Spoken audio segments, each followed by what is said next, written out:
When Elena offers a tissue to a heartbroken stranger in an empty chapel, she doesn't realize he's a billionaire groom left at the altar.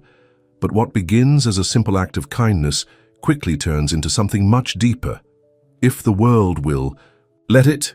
Before we get into the story, comment below where in the world you are watching from today. Helena Porter's feet ached as she walked the busy downtown streets during her lunch break.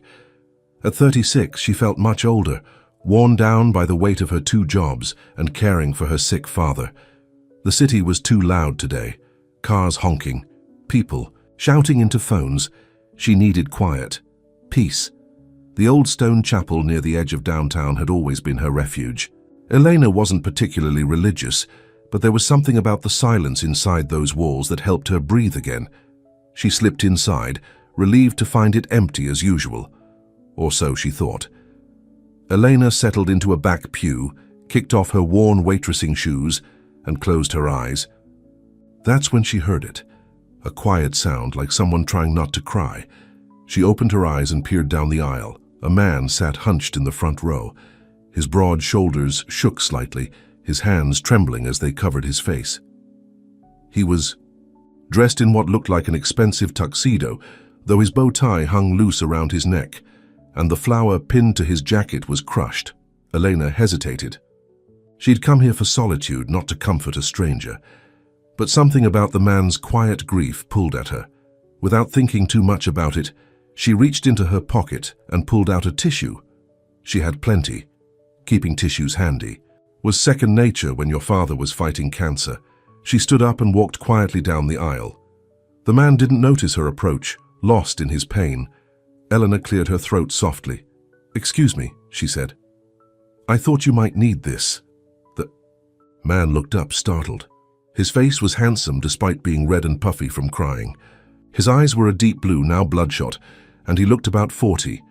He stared at the tissue she offered as if confused by the gesture. "Thank you," he finally said, taking it with a slightly shaking hand. His voice was deep, with the polished accent of someone who had expensive schooling. Elena nodded and turned to leave, but something made her pause. The raw pain in his eyes reminded her of how she'd felt when the doctors first gave her father's diagnosis. "Would you like me to go?" she asked softly. "Or would you like some company?" The man looked at her for a long moment. "You don't know who I am, do you?" Elena shook her head. "Should I?" A bitter smile crossed his face. "Everyone else in this city seems to. Well, I've been working double shifts for months. I barely have time to watch TV or read the news," Elena replied with a small shrug. The man nodded slowly, then gestured to the pew beside him. "I wouldn't mind some company, if you have the time." Elena sat down, keeping a respectful distance. They sat in silence for several minutes. The only sounds were the occasional car passing outside and the man's breathing as it gradually steadied. "I was supposed to get married today," he said suddenly. "Oh," Elena said. "I'm sorry." "Don't be," he replied. "She did me a favor, really." "How so?" "She ran out the side door of the church 20 minutes before we were supposed to say our vows." He laughed, but there was no humor in it. 300 guests waiting, 5 bridesmaids, 7-tier cake. Press outside ready to photograph the wedding of the year, and she just left. "That must have been humiliating," Elena said, not sure what else to say. "The strange thing is," he continued, looking straight ahead at the small altar, "I'm not sad that she's gone. I'm sad that I wasted 5 years on someone who never really loved me." Elena nodded. "Sometimes it's not losing the person that hurts, it's losing the time." The man turned to look at her with surprise, as if she'd said something profound. "Yes," he agreed. "That's exactly it." He studied her face, then added, "I'm Grant, by the way. Grant Whitaker." "Elena Porter," she replied, offering her hand. His grip was firm but gentle. "Elena," he repeated, as if testing the name. "Would it be strange if I asked you to go get coffee with me right now?" Elena blinked in surprise. "Coffee?" "Yes. I've been sitting here for hours, and I could use a change of scenery, and talking to you, it helps, somehow." She should say no. Her lunch break was almost over, and she needed to get back to the diner. But there was something in his eyes, not just grief, but a kind of desperate loneliness that resonated with her. "Only if you make me pay," she replied with a small smile. Grant actually laughed at that, a genuine sound that seemed to surprise even him. "I think I can cover it." They walked down the chapel steps side by side, he in his rumpled tuxedo, she in her faded work clothes, and found a small corner cafe where no one seemed to recognize him. Elena called her boss at the diner and asked for the rest of the day off, claiming a family emergency. It wasn't entirely a lie. Something about this moment felt important, urgent even, like she needed to be here. Over steaming mugs of coffee, Grant told her about his failed wedding. How his fiancée Vivian had come from the same wealthy social circle. How their relationship had always been more about appearances than genuine connection. How deep down, he'd known something was missing. "Your turn," he said, after finishing his story. "Tell me something about you." Elena hesitated, then told him about her father's battle with cancer, how she'd moved back home to care for him, how she was working at the diner during the day and bartending at night to cover the medical bills that insurance wouldn't pay. "That must be exhausting," Grant said, his eyes full of genuine concern. "It is," Elena admitted, "but he's my dad.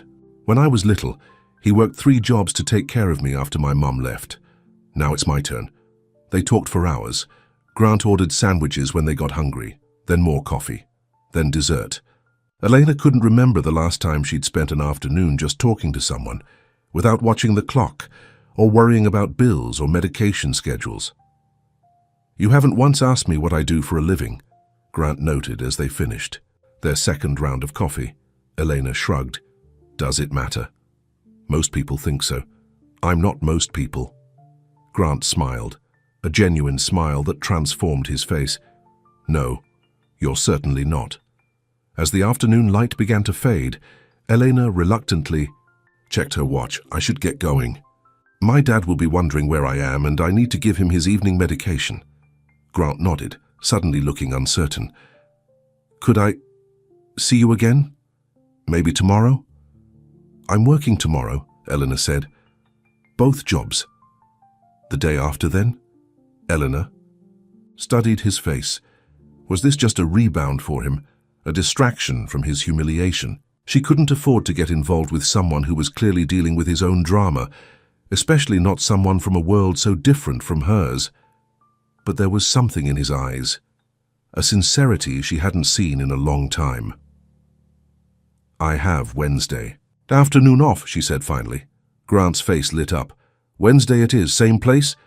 "Actually," Eleanor said, thinking of her father alone in their small apartment, "would you mind if we met at my place instead? My dad has a doctor's appointment in the morning, and he gets tired afterward.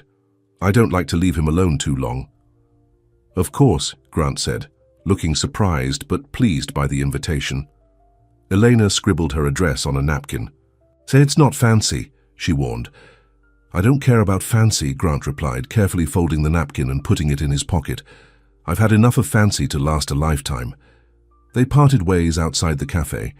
Grant hailed a taxi for her, despite her protests insisting on paying the fare. "Thank you," he said before she got in, "for the tissue, for listening, for not asking what went wrong or telling me it was for the best. Sometimes people just need someone to sit beside them," Eleanor replied. "That's all." "No," Grant said quietly, "that's not all. But thank you for pretending it is." As the taxi pulled away, Eleanor watched Grant standing on the sidewalk, still in his wedding tuxedo, looking both lost and found at the same time. She told herself not to read too much into today. He was vulnerable, on what should have been his wedding day.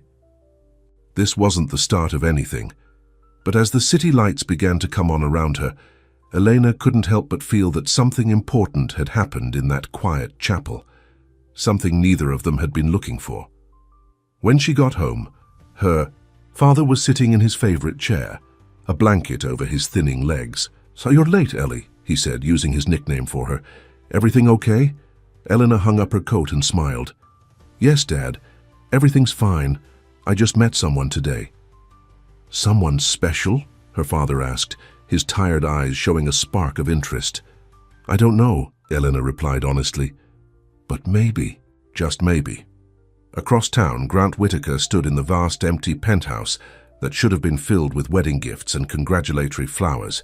His phone had dozens of missed calls and messages from family members, business associates, society friends, all wanting to know what had happened. He ignored them all.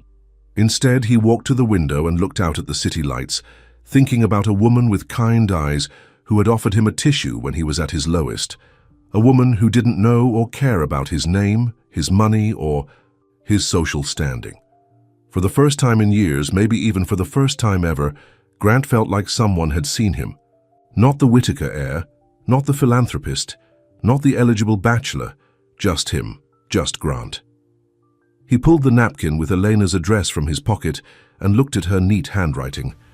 Wednesday suddenly seemed very far away. Grant pulled out his phone and did something he hadn't done in years. He searched for a local florist that wasn't overpriced or exclusive, the kind of place a regular person might buy flowers.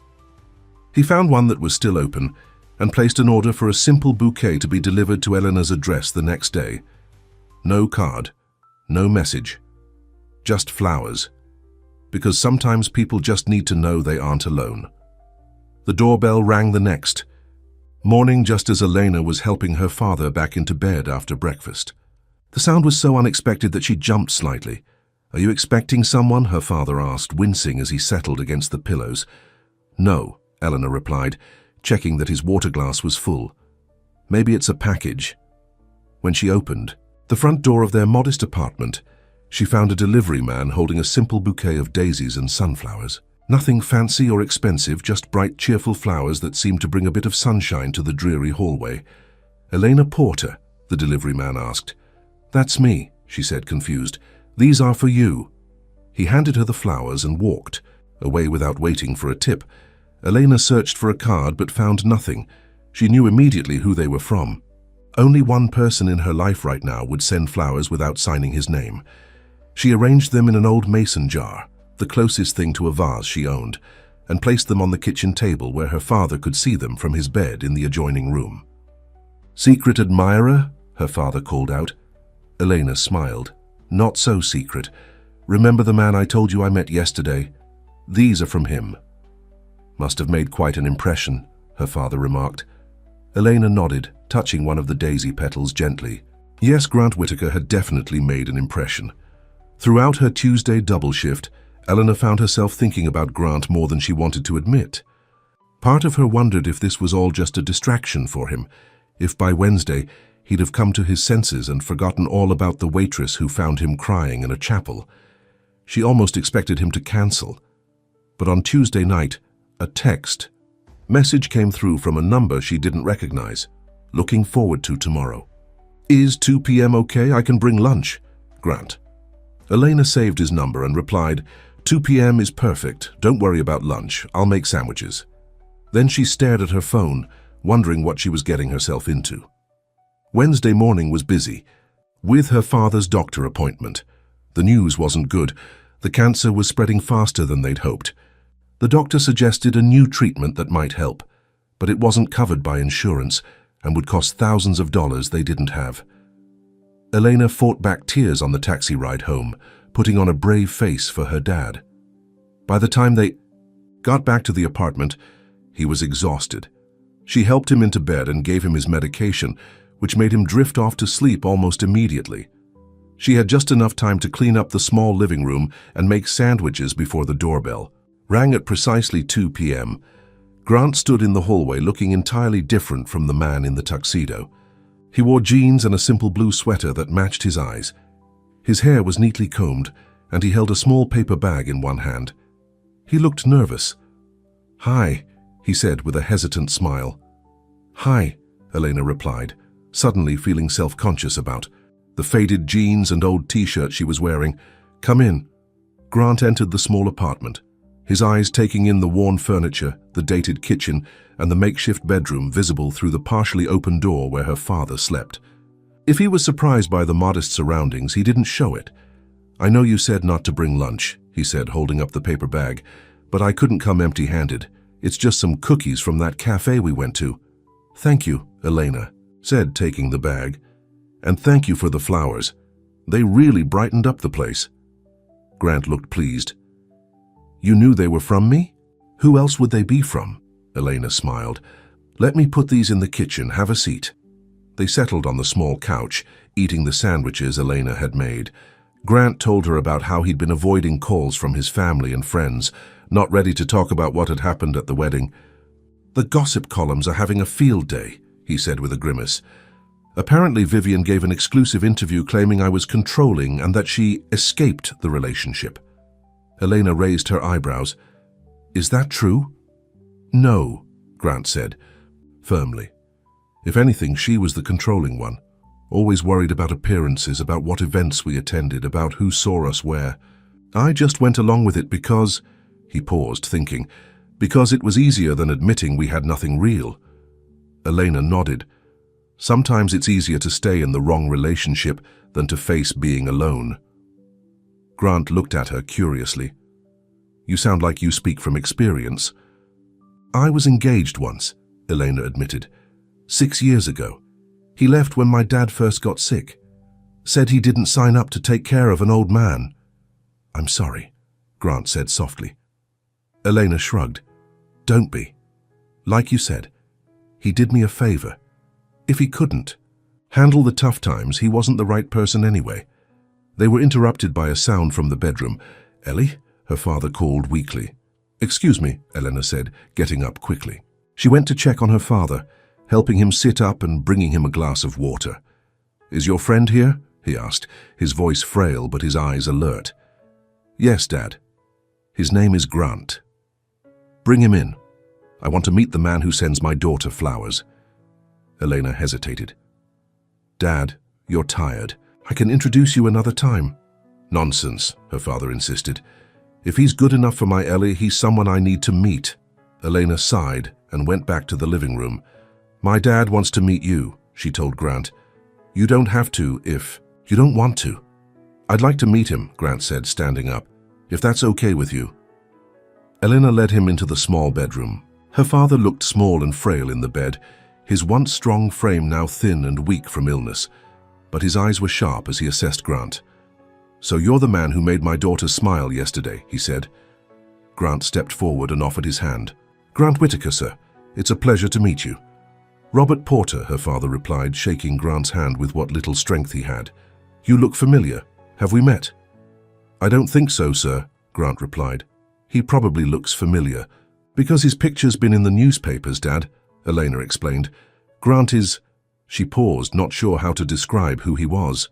I'm the guy who got left at the altar last weekend, Grant filled in with a self-deprecating smile. It made the society pages. Robert's eyes widened with recognition. The Whitaker wedding? That was you? Grant nodded. Well, their loss is Ellie's. Gain, I suppose, Robert said with a weak chuckle. Sit down, young man, tell me about yourself. To Elena's surprise, Grant pulled up a chair and began chatting with her father as if they were old friends. He didn't talk about his wealth or his family's business. Instead, he asked Robert about his life, his career as a mechanic, his interests. Elena watched them, amazed at how comfortable Grant seemed in their humble home, sitting next to her father's sickbed. After a while, Robert began to tire, his eyelids drooping. We should let you rest, Dad, Elena said, adjusting his pillows. Come back soon, Grant, Robert said, his voice fading as sleep began to overtake him. Any friend of Ellie's is welcome here. Back in the living room, Elena turned to Grant. Thank you for that. He doesn't get many visitors. He's a good man, Grant said sincerely. You can see where you get your kindness from. Elena felt tears welling up suddenly. The stress of the doctor's appointment, the worry about money, and now Grant's unexpected warmth toward her father. It was all too much. I'm sorry, she said, wiping at her eyes. It's been a hard day. What happened? Grant asked, his face full of concern. Before she could stop herself, Eleanor told him about the doctor's appointment, about the cancer spreading, about the expensive treatment they couldn't afford. The doctor says it could give him another year, maybe more, she said, her voice breaking. But without it, they're talking months, and I just can't afford it even with both jobs. Grant listened, his face serious. When she finished, he reached out and took her hand. Elena, I want to help." She pulled her hand away immediately. "No, that's not why I told you. I don't want your money." "I know that," Grant said gently. "That's one of the things I like most about you. But please let me do this. Not because I'm trying to impress you or because I feel obligated, but because I want to help your father. He deserves that chance." "We barely know each other," Elena protested. "Sometimes you don't need years to know what kind of person someone is," Grant replied. "You knew I needed help in that chapel. You didn't hesitate. Let me do the same for you now." Elena shook her head, torn between pride and desperation. "I can't accept that kind of gift." "Then don't think of it as a gift," Grant suggested. "Think of it as a loan. You can pay me back someday, if that makes you feel better." Elena stared at him, searching his face for any sign of pity or condescension. She found none, only genuine concern. "Why would you do this?" she asked. "Because sitting with you in that chapel was the first real thing I've felt in years," Grant answered honestly. "And because helping your father would make me happier than anything I could buy for myself." Eleanor looked toward her father's room, listening to his labored breathing. Could she really say no to something that might give him more time? "I need to think about it," she finally said. Grant nodded. "Of course, take all the time you need." They spent the rest of the afternoon talking about lighter things, favorite books, childhood memories, silly stories. When it was time for Grant to leave, he stood at the door, looking reluctant to go. "Can I see you again this weekend?" he asked. "I'm working Saturday, but I'm free Sunday afternoon," Elena replied. "Sunday it is," Grant said with a smile. "Maybe we could take your father to the park if he's feeling up to it. Some fresh air might do him good." The thought of Grant spending his Sunday pushing her father's wheelchair around the park made Elena's heart tighten in her chest. He'd like that. After Grant left, Eleanor sat beside her sleeping father, watching his chest rise and fall. She thought about Grant's offer to pay for the treatment. Her pride told her to refuse, but her love for her father told her to accept. Could she really let him go sooner than necessary because she was too proud to accept help? Later that evening, her phone buzzed with a text from Grant. "I meant what I said earlier, no strings, no expectations, just a chance to help someone who deserves it." Elena stared at the message for a long time before finally typing back, "Okay. But it's a loan, I'll pay you back someday." Grant's response came immediately. "Deal, I'll make the arrangements tomorrow. Get some rest, Elena." As she got ready for bed that night, Elena wondered if she was making a mistake. Getting involved with Grant Whitaker would complicate her already complicated life. And what would happen when he inevitably returned to his world of wealth and privilege? Where would that leave her and her father? But watching her father sleep peacefully for the first time in weeks, Elena couldn't bring herself to regret her decision. Sometimes you had to take a chance, even when you were afraid of getting hurt. Across town, Grant sat in his penthouse smiling at his phone. For the first time since the wedding disaster, he didn't feel lost or humiliated. He felt purposeful. Connecting with Elena and her father had given him something he'd been missing in his life of privilege: meaning. He made a call to his personal assistant, instructing her to contact the best oncology specialists in the city.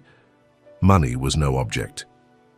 Robert Porter would get the best care available. Then he opened his laptop and began researching cancer treatments. If he was going to help Elena and her father through this, he wanted to understand what they were facing. He stayed up late into the night, reading medical articles and patient forums, learning everything he could about the disease that was threatening to take away the father of the woman who had offered him a tissue when he needed it most.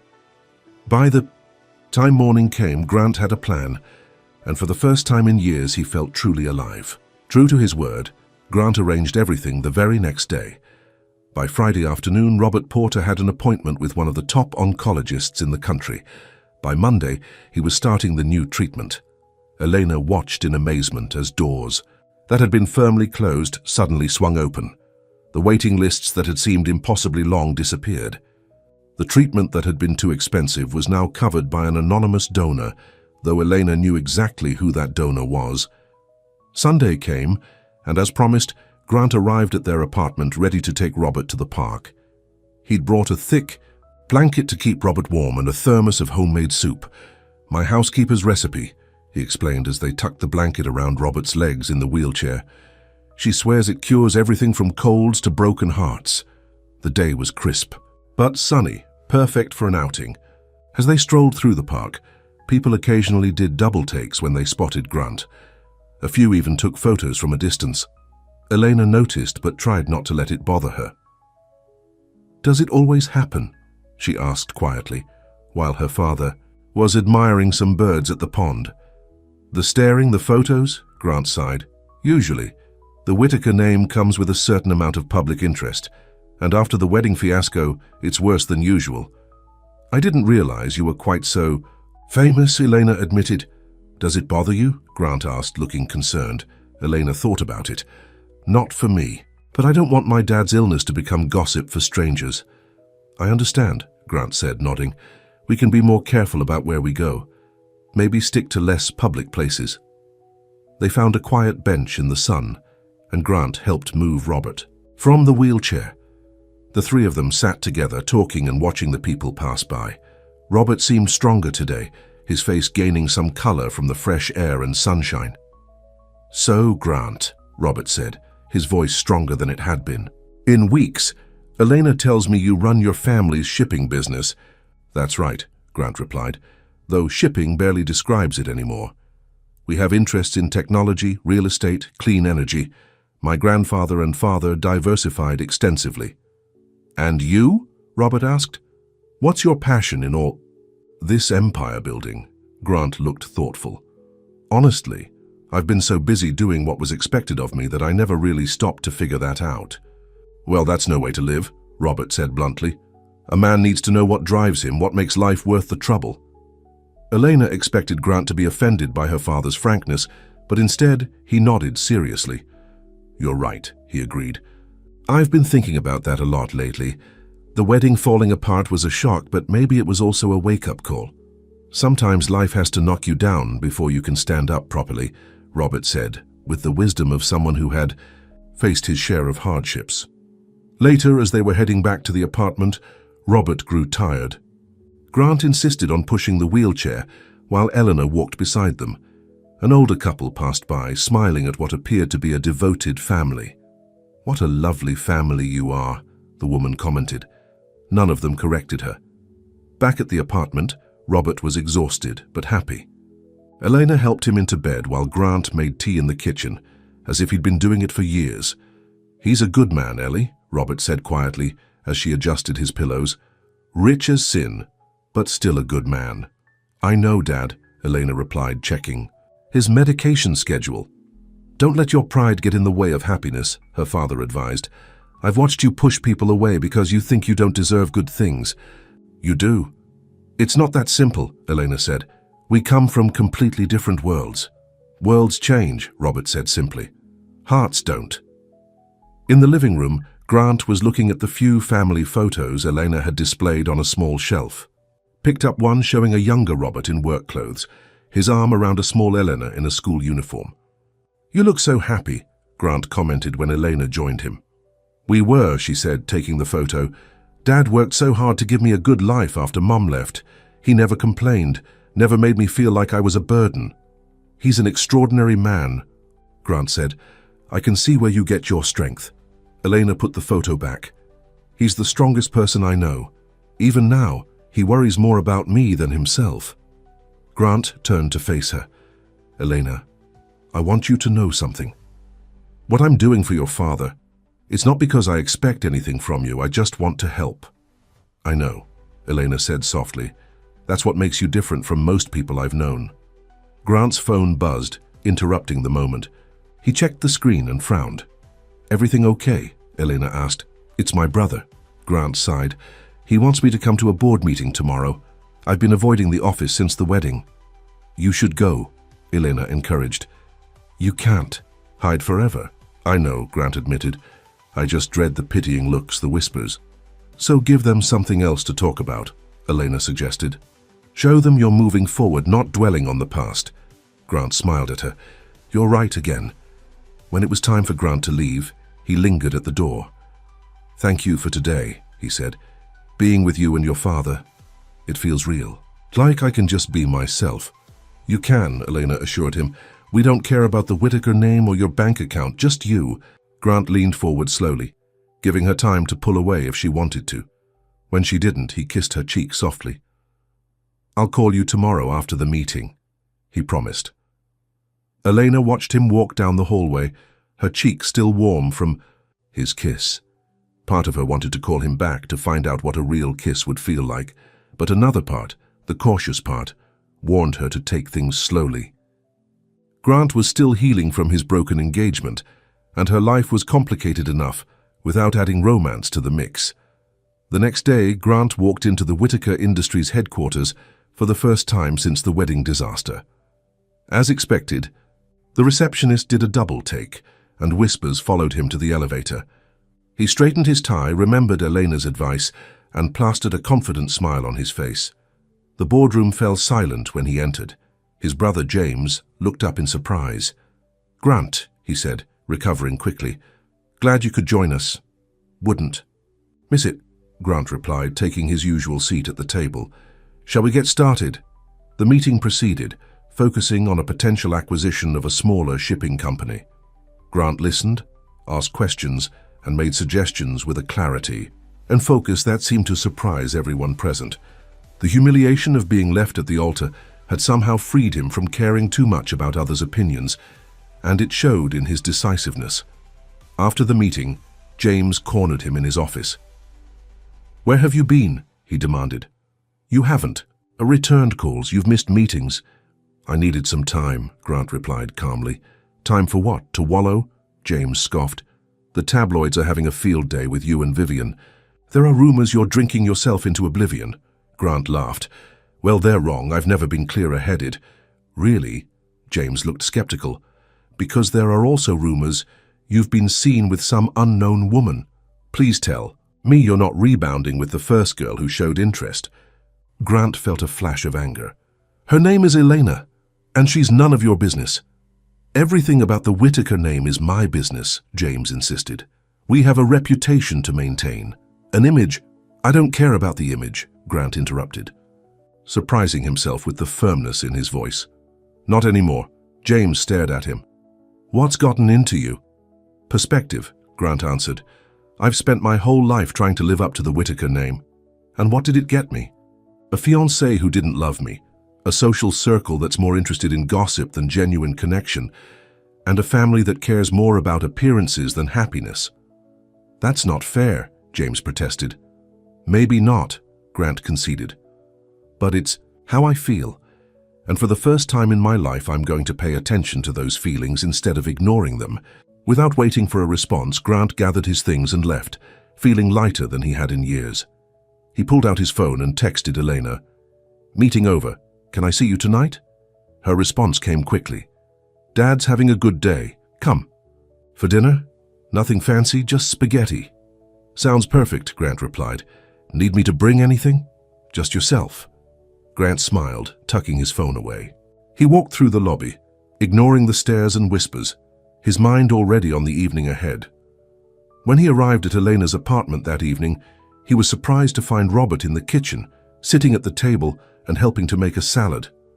"Look at you," Grant said, genuinely pleased. "So you're up and about.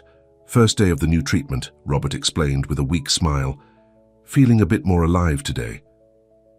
Elena was stirring sauce on the stove, her hair pulled back in a simple ponytail. She looked tired, but happy. "The doctor says it's a good sign that he's responding so quickly," she told Grant, accepting the bottle of wine he'd brought despite her instructions not to bring anything. "So of course it is," Grant said, taking off his suit jacket and rolling up his sleeves. "Now what can I do to help with dinner?" For the next hour, the small kitchen was filled with the sounds of chopping, stirring, and conversation. Grant set the table while Eleanor finished the sauce. Robert told stories about Elena's childhood, making her blush and Grant laugh. It was so normal, so domestic, that Grant almost forgot who he was supposed to be. Here, he wasn't Grant Whitaker, heir to a fortune and recent tabloid fixture. He was just Grant, a man helping make dinner for people he cared about. After dinner, while Eleanor washed dishes, Robert motioned Grant closer to his chair. "I need to ask you something," he said in a low voice, "and I need you to be honest." Of course, Grant replied, leaning in. What are your intentions with my daughter? The directness of the question took Grant by surprise. I care about her, he answered honestly. Very much. Good, Robert nodded. Because she cares about you too. I can see it. But Elena has been hurt before. She's built walls to protect herself. I would never hurt her, Grant promised. Not intentionally, perhaps, Robert acknowledged. But you have the power to hurt her badly. Your worlds are very different. That doesn't matter to me, Grant insisted. It might not matter now, Robert said wisely. But what about when the novelty wears off? When her 2 jobs and small apartment and sick father become inconvenient to your lifestyle? Grant considered the question seriously. Mr. Porter, I've lived with wealth and privilege my entire life. I've had everything money can buy. But sitting in that chapel, feeling completely alone despite having hundreds of wedding guests waiting for me, that taught me something important. None of it matters without genuine connection. Robert studied him, then nodded slowly. Fair enough. But be patient with her. Elena doesn't trust easily, especially when it comes to her heart. I'll wait as long as it takes, Grant assured him.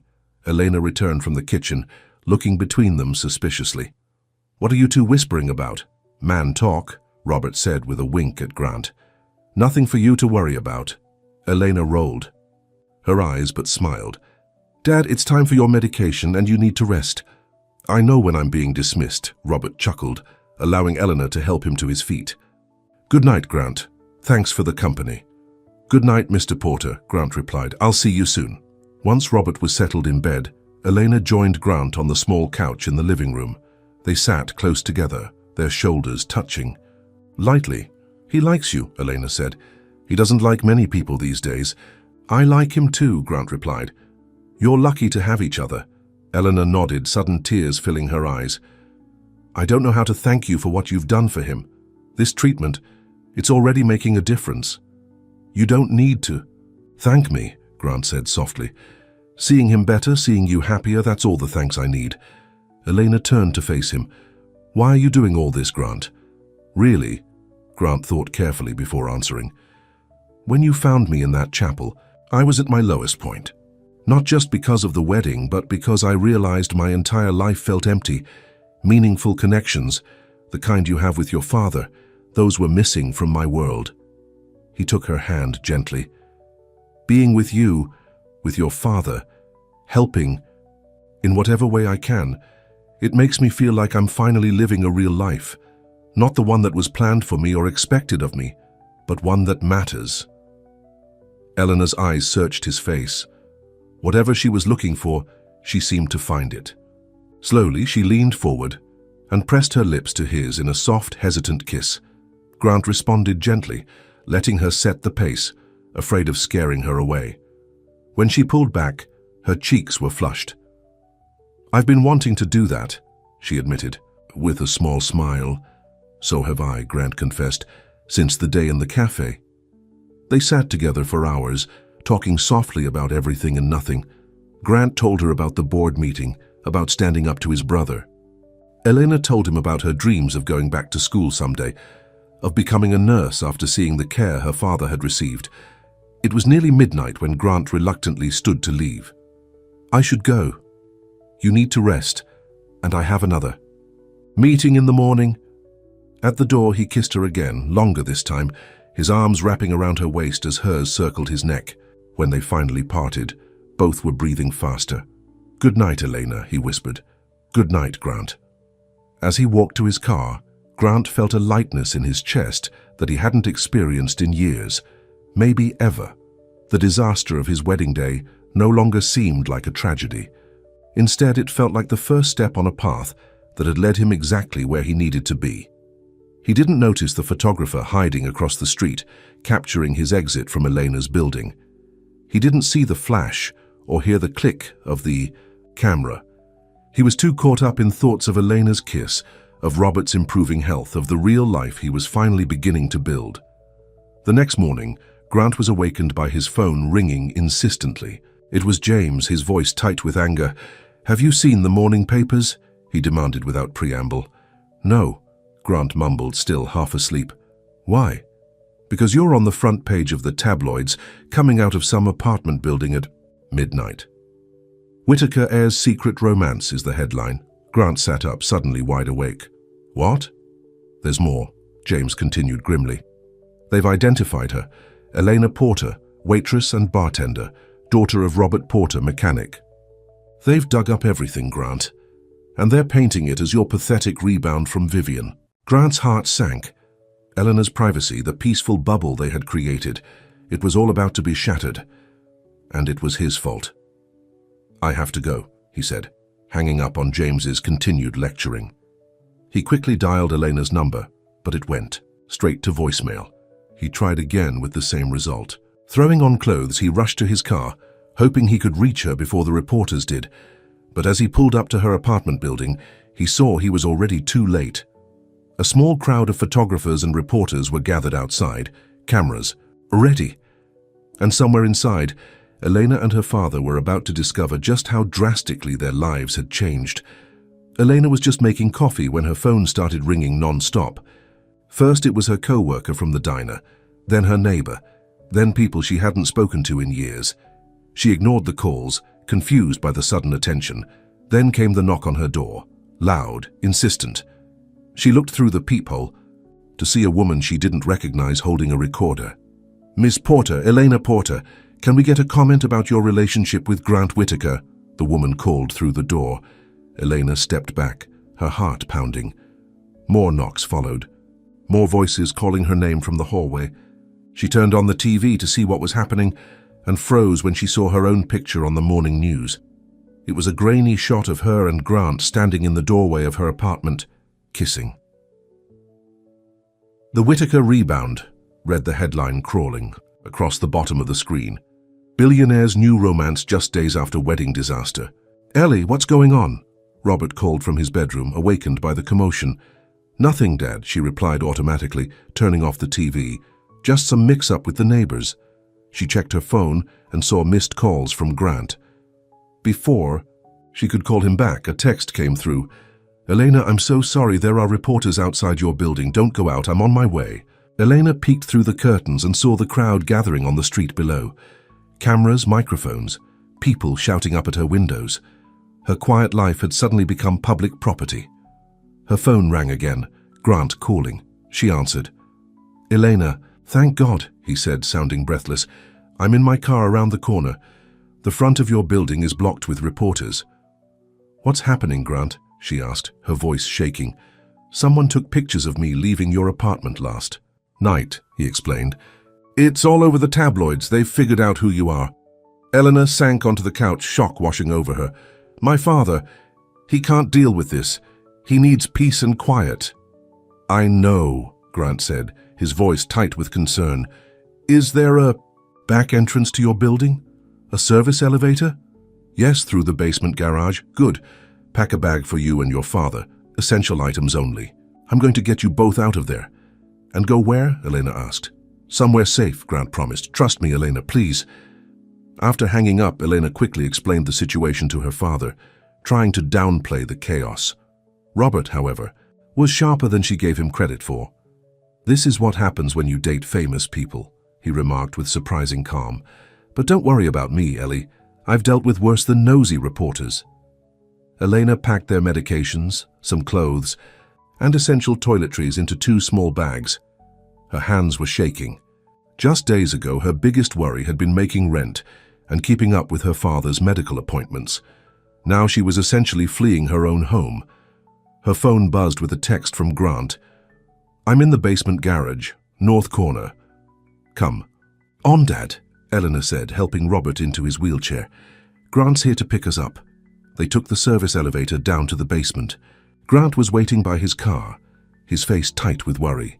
When he saw them, relief washed over his features. Thank you for trusting me, he said, helping Robert into the passenger seat. He stored the wheelchair in the trunk while Eleanor climbed. Into the back. Where are we going? She asked as Grant started the car. My family has a lake house about 2 hours from the city, he explained as they drove up the ramp. It's private, gated. No one will bother us there. As they left the city behind, Eleanor stared out the window, her thoughts racing. In just a few days, her whole life had been turned upside down. She'd gone from anonymous waitress to tabloid headline. And for what? Because she'd fallen for a man who happened to be wealthy and well-known?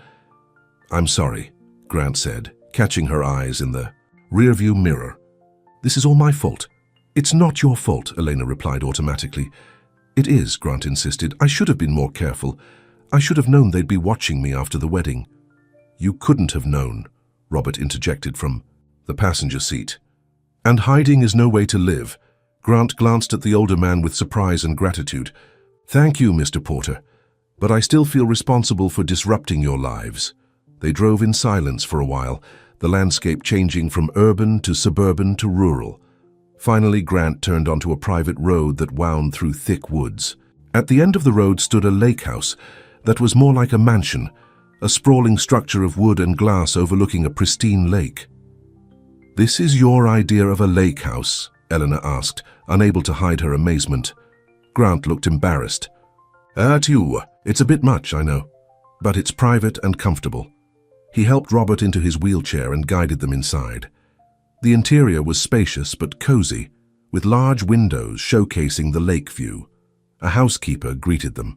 Grant had called ahead and showed them to their rooms. Elena helped her father get settled in a ground-floor bedroom with an attached bathroom that had been modified for accessibility. She was touched by Grant's thoughtfulness. He had clearly made arrangements to ensure Robert would be comfortable. "This place is something else," Robert commented as Elena unpacked their medications. "Your young man lives in a different world." "Helly?" "He's not my young man, Dad," Elena protested weakly. "Then what is he?" Robert asked gently. Elena didn't have an answer. Later, she found Grant in the kitchen, talking on his phone. He hung up when he saw her. "Everything okay?" she asked. "That was my assistant," he explained. "The media frenzy is getting worse. Vivian's given another interview, claiming I moved on suspiciously quickly, implying there was something between us before the wedding fell apart." Eleanor felt sick. "That's not true." "Of course it's not," Grant agreed, "but the truth rarely matters in these situations." He ran a hand through his hair in frustration. "I've also heard from my brother. The board is concerned about the company's image. They want me to make a statement, distance myself from the scandal." "Distance yourself from me, you mean?" Elena said quietly. Grant looked at her sharply. "That's not going to happen." "Maybe it should," Elena suggested, voicing the doubts that had been growing since they fled her apartment. "This is your life, Grant. Cameras, headlines, board meetings, it's not mine. I just want to take care of my father and live in peace." "Elena," Grant started, but was interrupted by his phone ringing again. He checked the screen and sighed. "I need to take this. It's my lawyer. But this conversation isn't over." While Grant took his call, Eleanor wandered onto the deck overlooking the lake. The water was calm, reflecting the clouds above. How had her simple life become so complicated in just a few days? She thought about the moment in the chapel, when she'd seen Grant hunched over in the front pew. If she had simply walked past him, if she hadn't offered that tissue, none of this would be happening. Her father would still be struggling with inadequate treatment, and she would still be working double shifts to make ends meet, but at least their lives would be their own. Yet, despite the chaos, she couldn't bring herself to regret meeting Grant. There was something real between them, something she hadn't felt in years, if ever. "Penny, for your thoughts?" Grant's voice came from behind her. Elena turned to see him standing in the doorway, his phone finally put away. "Just thinking about how quickly life can change," she replied. Grant came to stand beside her at the railing. "I've been thinking the same thing. A week ago, I was about to marry the wrong woman for all the wrong reasons. Now I'm here, with you. And a media circus following your every move," Elena added. "They'll lose interest eventually," Grant said. "Some new scandal will come along and we'll be yesterday's news." "And then what?" Elena asked, turning to face him. "What happens when the dust settles, Grant? You go back to running your family's empire, and I go back to waiting tables and caring for my dad." Grant took her hands in his. "Is that what you think? That this is temporary for me?" "I don't know what to think," Elena admitted. "Our worlds are so different." "They don't have to be," Grant said softly. "Elena, I've spent my entire life surrounded by people who only cared about what I could do for them. My money, my name, my connections. Then you came along and offered me a tissue when I was at my lowest point, expecting nothing in return. You saw me as a person, not as a Whittaker. He squeezed her hands gently. I know this is happening fast. I know it's complicated, but I'm falling in love with you, Elena Porter. And I don't care what the tabloids say or what my family thinks. I just want to be with you. Eleanor felt tears pricking her eyes. I'm falling for you too, she whispered, and that scares me more than any reporter or headline. Grant pulled her close, wrapping his arms around her. We'll figure this out together, he promised. Whatever happens, we'll face it together. They stayed on the deck until sunset, talking about their fears, their hopes, their dreams. Grant told her about his desire to redirect some of the Whittaker fortune toward medical research and treatment for those who couldn't afford care. Elena shared her dream of finishing her nursing degree, inspired by the care her father had received. By the time they went inside, something had shifted between them. The chaos of the outside world still existed, but it seemed less important now. The next morning, while Eleanor was helping her father with breakfast, Grant entered the kitchen with a determined look. I've made a decision, he announced. I'm calling a press conference. What? Eleanor nearly dropped the plate she was holding. Why? Because we can't hide forever, Grant explained. The longer we let others control the narrative, the worse it gets. It's time I took control of the situation. What are you going to say? Eleanor asked nervously. The truth, Grant said simply, that I met an extraordinary woman who showed me kindness when I needed it most. That what happened with Vivian was for the best, that I'm rebuilding my life on my terms, not anyone else's. Will that stop the gossip? Robert asked skeptically. Probably not entirely, Grant admitted, but it's better than hiding, and I want to do this right. He turned to Elena. I want to be honest about us, about what we mean to each other, but only if you're comfortable with it. Elena hesitated. Going public would mean even more scrutiny, more invasion of their privacy. But hiding away in this beautiful house wasn't a long-term solution either.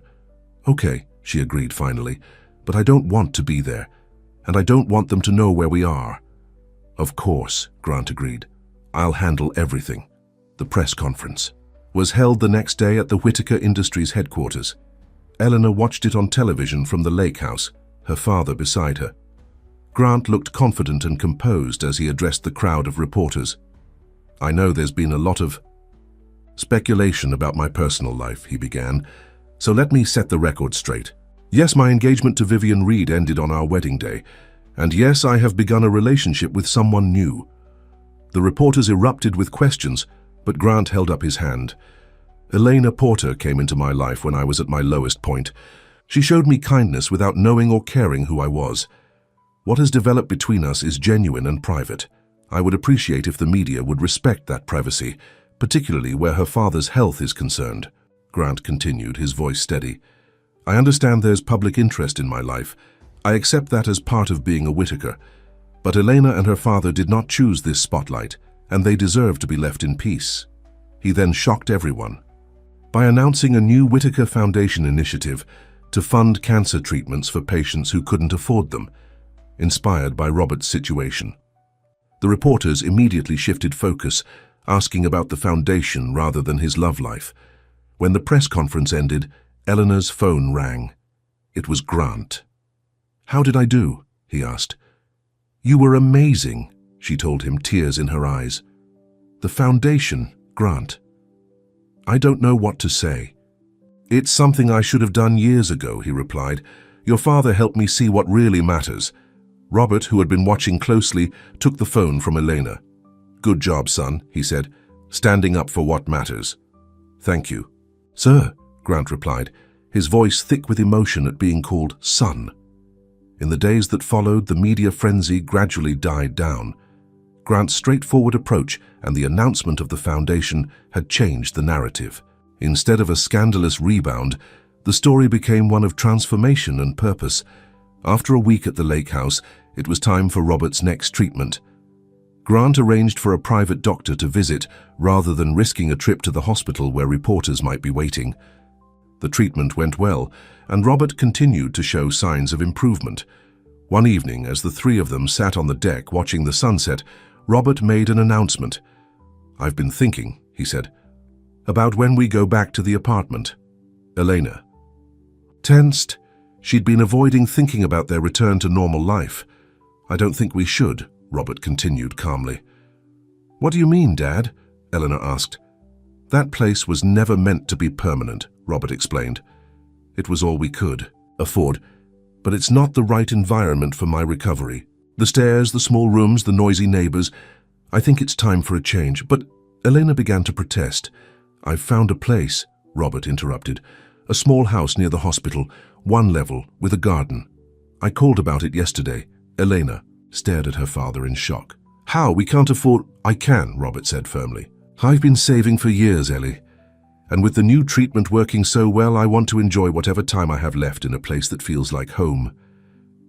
Elena looked to Grant, suspecting his involvement, but he seemed as surprised as she was. "Dad, are you sure?" she asked.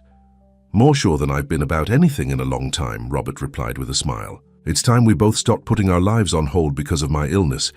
You've sacrificed enough, Ellie." Later that night, when Robert had gone to bed, Elena and Grant walked along the lakeshore under a sky full of stars. "Did you know about the house?" she asked. "No," Grant answered honestly. "Your father asked me for some advice about neighborhoods, but he was very clear that he wanted to do this himself. He's a proud man." "Like his daughter," Elena said with a small smile. "Exactly like his daughter," Grant agreed, taking her hand. "Elena, these past weeks have been the most real, most meaningful of my life, even with all the chaos." "For me too," she admitted. Grant stopped walking and turned to face her. "I know it's fast, I know we come from different worlds, but I also know that I love you." The words hung in the night air between them. Eleanor's heart pounded. "I love you too," she whispered. "Despite all my efforts not to." Grant smiled and pulled her close. "Then let's build a new world together. Not yours, not mine, ours." "It won't be easy," Eleanor warned. "The gossip, your family's disapproval, my work and studies." "Nothing worth having ever is," Grant replied. "But we'll figure it out day by day, together." As they sealed their promise with a kiss beneath the stars, Elena thought about the tissue she had offered in that quiet chapel. Such a small gesture that had changed both their lives in ways she could never have imagined. 2 months later, Robert moved into his new house, a charming single-story home with a beautiful garden, just as he'd wanted. Elena helped him settle in, arranging his favorite chair by the window where he could watch the birds. "It's perfect." "Dad," she said, sitting on the arm of his chair. "It is," he agreed, looking better than he had in months. The new treatment was working, giving him strength and energy they had feared was gone forever. "Now, when do you start classes?" Elena smiled. She had enrolled in nursing school, finally pursuing the dream she'd put on hold when her father got sick. Grant had insisted on paying her tuition, calling it an investment in their future. After much debate, she had accepted. "Next week," she replied. "I'm nervous." "You'll be wonderful," Robert assured her. "You've been taking care of people your whole life. Now you'll just have the certificate to prove it." The doorbell rang, and Elena went to answer it. Grant stood on the porch, holding not flowers this time, but a small wrapped package. "How's the moving going?" he asked, stepping inside. "Almost done," Elena replied, accepting his quick kiss. "Dad's enjoying his new kingdom." They joined Robert in the living room, and Grant handed him the package. "A housewarming gift," he explained. Robert unwrapped it to find a beautiful wooden box. Inside was a handkerchief monogrammed with his initials. "Every gentleman needs a good handkerchief," Grant said with a smile. "You never know when someone might need it." Robert's eyes shimmered with unshed tears as he understood the significance. "Thank you, son," he said, reaching out to squeeze Grant's hand. Elena watched the two men who meant everything to her, her heart full. Life had taken an unexpected turn the day she walked into that chapel, but she wouldn't change a moment of it. Later, as they prepared dinner together in Robert's new kitchen, Grant pulled Eleanor aside. "I have something for you too," he said, reaching into his pocket. He pulled out a small folded note. Elena opened it, her hands trembling slightly. Inside, he had written, "For the woman who offered a tissue and changed my life." The chapel where we met is holding a small private service next month. I'd like to meet you there again. This time to make a promise of forever, just us, no crowds, no press, will you? Elena looked up, her eyes wide. Are you asking me to marry you? Yes, Grant answered simply, not because it's expected or because it makes good business sense, but because I love you. Because I want to build a life with you. Elena thought about all they had been through in such a short time. The media frenzy, the family disapproval, the adjustments to each other's worlds. None of it had been easy, but all of it had been worth it. Yes, she said, throwing her arms around his neck. I'll meet you at the chapel. In the other room, Robert smiled to himself as he heard his daughter's joyful response. He carefully folded his new handkerchief and placed it in his shirt pocket right over his heart. Sometimes, he thought, the smallest gestures of kindness, like offering a tissue to a stranger in need, could change lives in ways no one could predict. And sometimes, those changes were exactly what everyone needed. The end